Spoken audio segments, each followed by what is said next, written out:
Hello students, let's see the question. The question is cystic fibrosis is caused by a recessive gene.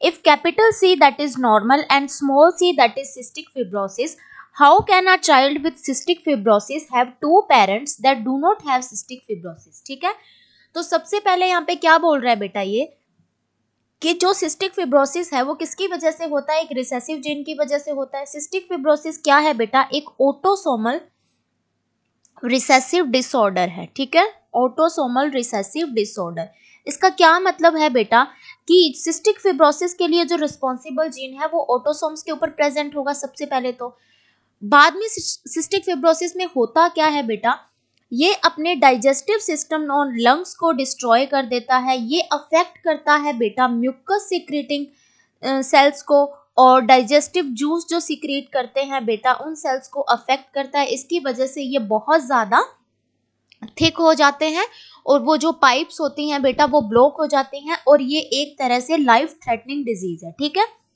अब ये क्या बोल रहा है आगे क्वेश्चंस में कि अगर हम कैपिटल सी को एज अ नॉर्मल ट्रीट करें और स्मॉल सी को हम करते हैं एज अ सिस्टिक फिब्रोसिस और रिसेसिव होता है, क्योंकि ये स्मॉल सी रिसेसिव भी माना जाएगा ना, क्योंकि यहाँ पे इसने लिख दिया कि कोज्ड बाय रिसेसिव जीन की वजह से होता है। हाउ कैन, अब क्या बोल रहा है कि दो पेरेंट है, मतलब मेल है और फीमेल है, वो दोनों, उन दोनों के अंदर ये डिसऑर्डर नहीं है, बट आगे जाके जब इनके बीच में क्रॉस होगा, जो इनकी प्रोजेनी बनेगी, चाइल्ड बनेगा, उसके अंदर सिस्टिक फिब्रोसिस है बेटा।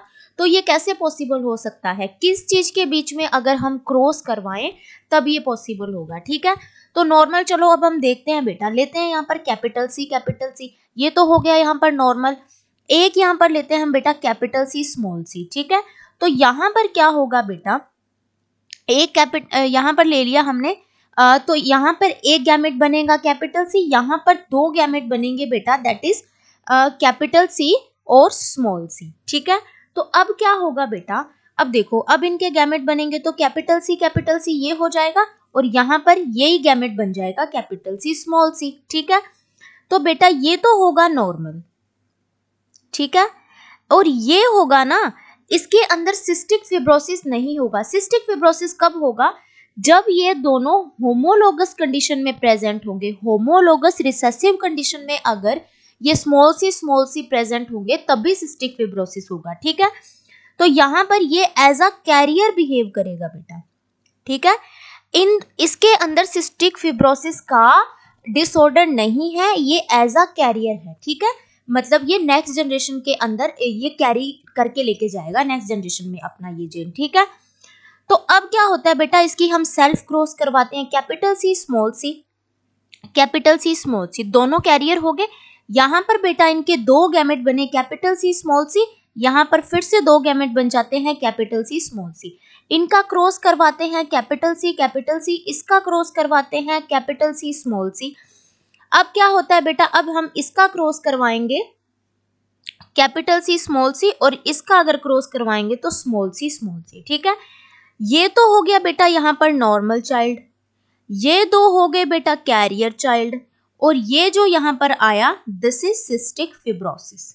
ठीक है, उसके अंदर ये डिसऑर्डर आ जाएगा। तो क्या ही बोल रहे हैं कि देखो बेटा, इनके अंदर ये भी, तो इसके अंदर भी सिस्टिक फिब्रोसिस नहीं था, इसके अंदर भी नहीं था, ये एज अ कैरियर बिहेव कर रहे थे, मतलब ये नॉर्मल ही थे बेटा। ठीक है, और अब इनके बीच में अगर हमने क्रॉस करवाया तो इनकी जो प्रोजेनी है वो आ गई। तो यही हमसे क्वेश्चन में पूछा गया है कि कैसे पॉसिबल होगा। तो अगर हम इन दोनों की क्रॉस करवाते हैं पेरेंट्स की, तो हमें सिस्टिक फिब्रोसिस मिलता है चाइल्ड के अंदर। ऑप्शंस देख लेते हैं। फर्स्ट ऑप्शन है the child has a genotype of CC. Child की तो बात ही नहीं हो रही है बेटा, फर्स्ट और डी को तो वैसे ही गलत हो जाते हैं, क्योंकि यहाँ पर पेरेंट के जीनोटाइप लेने हमें।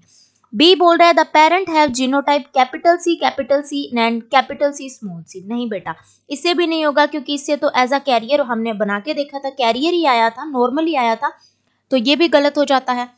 सी बोल रहा है the parents have the genotype of capital C small C and capital C small C. तो ये वाला ऑप्शन हमारा सही हो जाता है। थैंक यू बच्चों and all the very best.